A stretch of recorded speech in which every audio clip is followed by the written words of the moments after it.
Alright people, I'm gonna give you an update on the Snakehead Gudgeon and the Ropefish that I rescued from one of my subscribers, Taurassic. He unfortunately needed to take his tank down and he was looking for a new home for his fish. And yeah, luckily I had enough space to give two of his fish a new home. And yo, the journey has been so interesting getting them settled into the aquarium and all of that. So let's just dive right in. Now, first up, let's talk about the Snakehead Gudgeon. When he first arrived, I put him into my Roma 240 and he was actually the biggest fish in that aquarium. He was even bigger than my stormy catfish at the time anyway, or they were kind of like the same size. But surprisingly, he was also the shyest fish. Like during feeding time, when I put the food into the aquarium, the Snakehead Gudgeon would literally swim away from the food. It was so bizarre because once again, he was the biggest fish in the aquarium. By the way, I've named the Snakehead Gudgeon Ronan, so if I refer to him as Ronan, yeah, just know I'm talking about the Snakehead Gudgeon. But yeah, he would literally swim away from the food and not eat any of it, and it was really concerning at the start.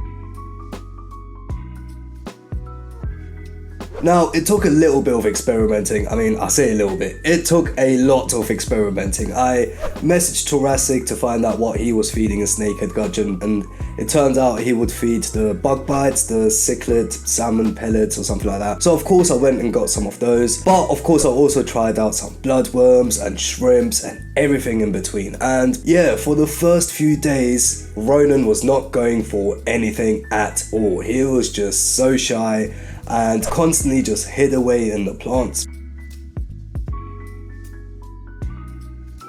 Now, it was kind of understandable because the aquarium that Ronan came from was very calm. There was not many active fish in there. However, in my Roma 240, the aquarium is much more active. So it makes sense that Ronan needed a little bit more time to actually settle. Now, this wasn't my first time experiencing a fish who doesn't want to eat. And usually the thing that works is trying to feed them at night time when most of the other active fish are going to sleep. And I tried that out and it actually ended up working. On one of the nights when I was feeding Lily, my moray eels, some shrimps, I just dropped a few extra pieces into the aquarium just to see who would go for it, and to my surprise, Ronan swam straight to the shrimp and ate it. And honestly people, I was so happy when I saw that happen, because yeah, once a fish starts eating, it's a really good sign. It means they've settled. And yeah, just seeing Ronan eat that shrimp, I was so much more relaxed after that. And yeah, in the weirdest way, from that moment forward, he pretty much started eating normally, even during the day.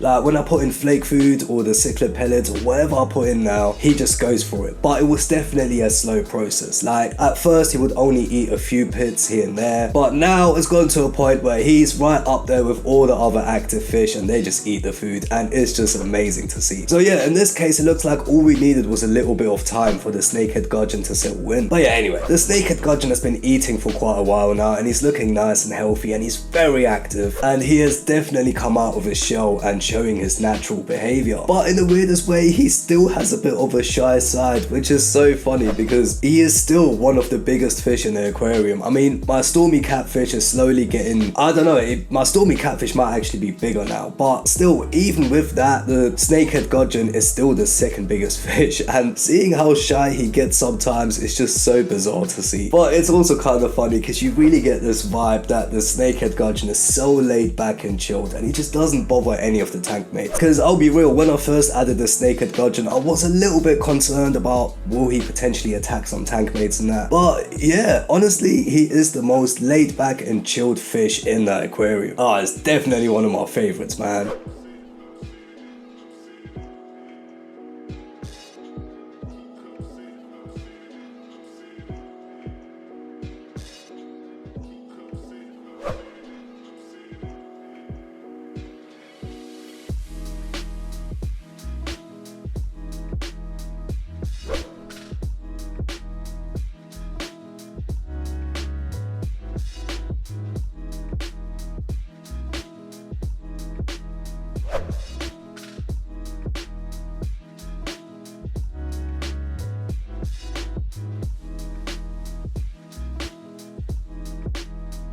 Now before we carry on, if you are enjoying this video, then please remember to leave it a like, and if you want to see more videos like this every single week, currently twice per week, then please remember to subscribe. It really helps me out with growing this channel and the algorithm, so I would really appreciate that. Alright, cool. I think we can move on from the Snakehead Gudgeon now, and let me give you an update on the Ropefish. And the Ropefish is also doing amazing. Now the Ropefish I added into the Roma 200, and we actually don't have a name for him yet, so if you have any suggestions, please let me know in the comments down below. But yeah, my experience with the Ropefish was slightly different compared to the Snakehead Gudgeon. You see, whilst the Snakehead Gudgeon was straight up refusing to eat for the first few days, the Ropefish started eating straight away. And that is a great sign, because if a fish eats straight away, that pretty much shows that they have settled in very quickly and they are happy enough to start eating.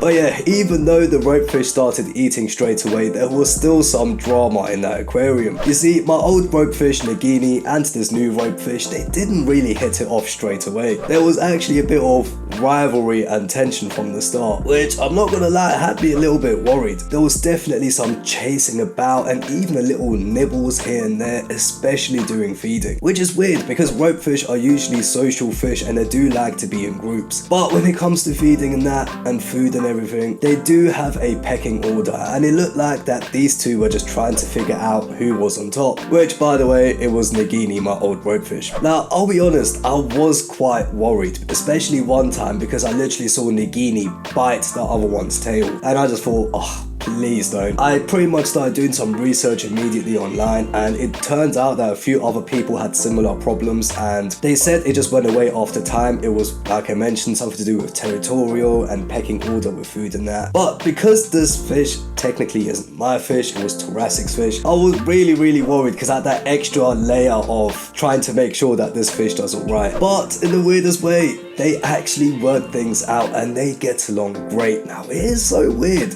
Like, they swim about now, they're chilling in the same caves, and they don't bother each other at all. It literally seems like Nagini just wanted to put her foot down, or fins or whatever, and just kind of make it clear to the other Ropefish that, yo, she's in charge and she's the alpha in this aquarium. But yeah, once that message was sent, they're perfectly fine, and it looks like they're having so much fun. Now, in overall, both aquariums are doing great. All of their tank mates have really settled in and gotten used to having these new fish around, and in overall, both aquariums are really well balanced community aquariums, and I am so happy with the way everything turned out. Now I'll keep monitoring the Snakehead Gudgeon and the Ropefish to make sure everything stays peaceful. It's always important to watch out for any new behaviors of aggression or stress when you first add in a new fish, and even after the first few weeks, because things can really change in a heartbeat. But for now, everything seems to be working out perfectly. But yeah people, that was the update on the Snakehead Gudgeon and the Ropefish, and if you want to see the day I picked those two up, then click right here.